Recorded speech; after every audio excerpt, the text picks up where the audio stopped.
রাজধানীতে আবারও হেলমেট বাহিনীর তৎপরতা দেখা যাচ্ছে। রাজধানীর মোহাম্মদপুর, মিরপুর ও ধানমন্ডির দুই জায়গায় আজ সোমবার সকালে 7টি ককটেল বিস্ফোরণের ঘটনা ঘটেছে।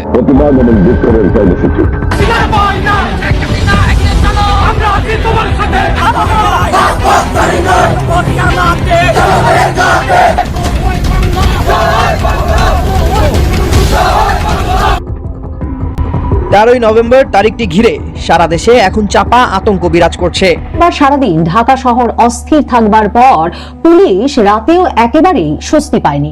আসসালামু আলাইকুম প্রিয় দর্শক, নতুন একটি নিউজে আপনাদেরকে স্বাগতম। দর্শক, আজকে আপনাদেরকে দেখাবো এমন একটি গুরুত্বপূর্ণ ভিডিও, যে ভিডিওটি দেখলে রীতিমতো অবাক হবেন। চাঞ্চল্যকর অবস্থা সৃষ্টি হয়েছে, নেট দুনিয়ায় তুলপাড়, সামাজিক যোগাযোগ মাধ্যমে ভাইরাল। আসুন কথা না বাড়িয়ে দেখে আসি সেই সম্পূর্ণ ভিডিওটি। 1 সেকেন্ডও না টেনে পুরো ভিডিওটি দেখবেন। চ্যানেলে নতুন হলে সাবস্ক্রাইব করে রাখবেন পরবর্তী আপডেট পাওয়ার জন্য। ভিডিওতে একটি লাইক করে দেখতে থাকুন সম্পূর্ণ ভিডিওটি। পুলিশ গেছে এক ছাত্রলীগ নেতাকে গ্রেপ্তার করতে, তো পাবলিক এমন ভাবে ঘিরে ধরছে আর এমন গণধোলাই দিছে, লাস্টে বাধ্য হয়েছে সেই পুলিশ সেই ছাত্রলীগ নেতাকে ছেড়ে দিয়ে চলে আসে। এবং পুলিশের চেহারাটা দেখার মতো ছিল, ঠিক যেন বাংলার 5। চলেন ফুটেজ দেখে আসি।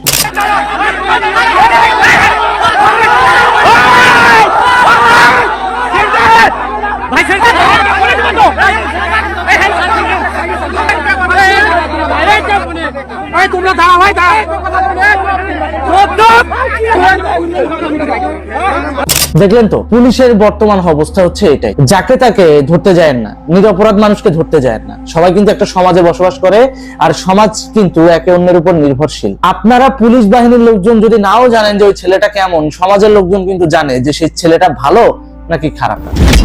আপনারা জুলুম করতে যাবেন, যাকে তাকে গ্রেপ্তার করতে যাবেন, আর সাধারণ জনতা বসে থাকবে, আঙ্গুল চুষবে।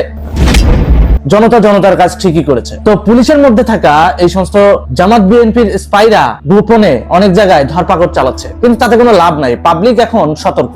আপনি খেয়াল করে দেখেন, গতকালকে প্রাথমিক শিক্ষকদের উপর যে হামলাটা চালানো হয়েছে, যে গ্রেনেড হামলাটা চালানো হয়েছে, এটা সম্পূর্ণ অমানবিক। ইতিমধ্যে প্রাথমিক শিক্ষকদের একাংশ সরাসরি ঘোষণা দিয়েছে যে পুলিশের সন্তানদের আর লেখাপড়া করাবে না। আমাদের স্কুলে এটা আমার বলতে লজ্জা লাগে, কোন পুলিশের গুরুগার আমরা আর পড়াবো না।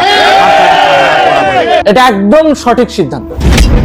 অতিরিক্ত বারবার সেই পুলিশটা দরকার নাই, ওদের বংশ বিস্তার বন্ধ। ওদের বংশের সবাই থাকবে একদম নিকৃষ্ট, নিম্নমানের, অশিক্ষিত হয়ে, এবং সেটাই শিক্ষক সমাজ করতে যাচ্ছে। কারণ শিক্ষক সমাজের উপর গ্রেনেড হামলা করেছে এই পুলিশ।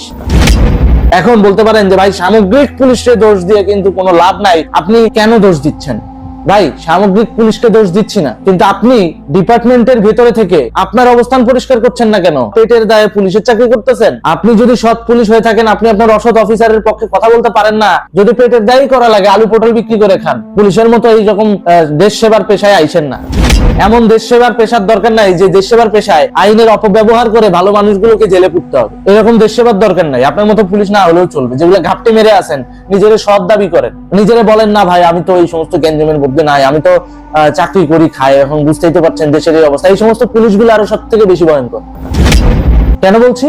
কারণ এরা অন্যায়কেও প্রশ্রয় দিবে, আবার যে অন্যায়ের ভুক্তভোগী তার কাছে আইসাও সাফাই গাবে। চোরের 10 দিন, গৃহস্থের 1 দিন।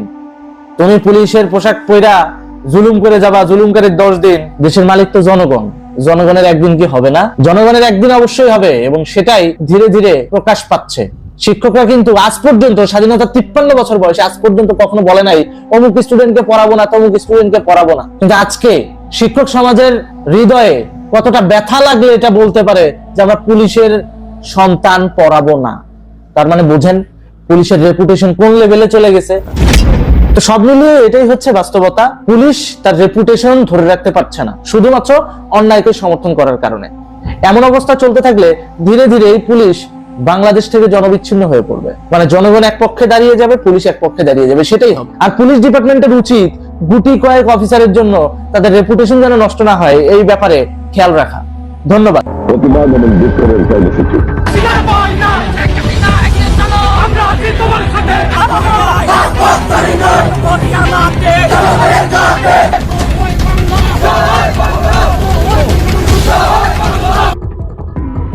তেরোই নভেম্বর তারিখটি ঘিরে সারা দেশে এখন চাপা আতঙ্ক বিরাজ করছে। আন্তর্জাতিক অপরাধ ট্রাইব্যুনালে শেখ হাসিনার বিরুদ্ধে চলমান গণহত্যা মামলার রায়ের সম্ভাব্য দিন এটি। আর ঠিক এই দিনটিকে কেন্দ্র করেই পলাতক আওয়ামী লীগ নেতারা ডাক দিয়েছেন কথিত লকডাউনের। সামাজিক যোগাযোগ মাধ্যমে ছড়িয়ে পড়া এই আহ্বানে সাড়া দিয়ে দলটির নেতাকর্মীরা কি সত্যি বড় ধরনের নাশকতার পরিকল্পনা করছে?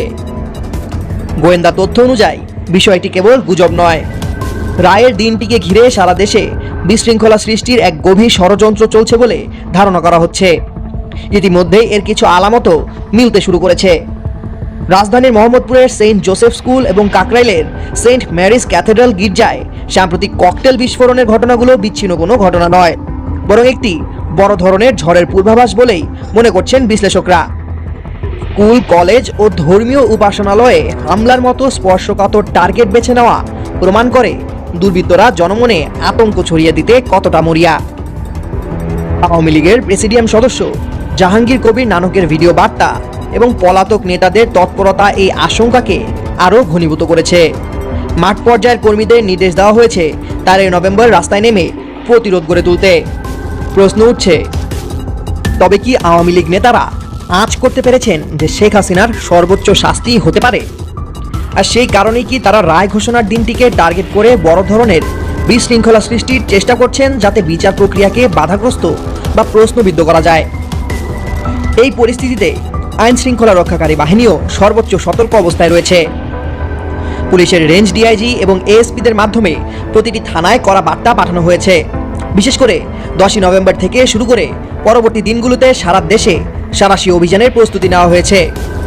ঢাকার প্রবেশ পথগুলোতে বসানো হচ্ছে বাড়তি চেকপোস্ট, চলছে সন্দেহভাজনদের তল্লাশি।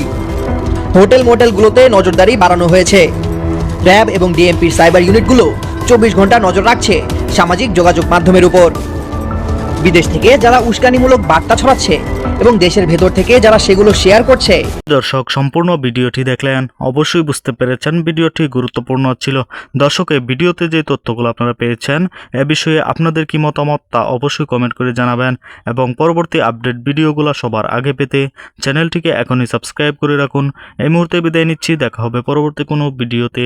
সে পর্যন্ত ভালো থাকুন, সুস্থ থাকুন। আসসালামু আলাইকুম।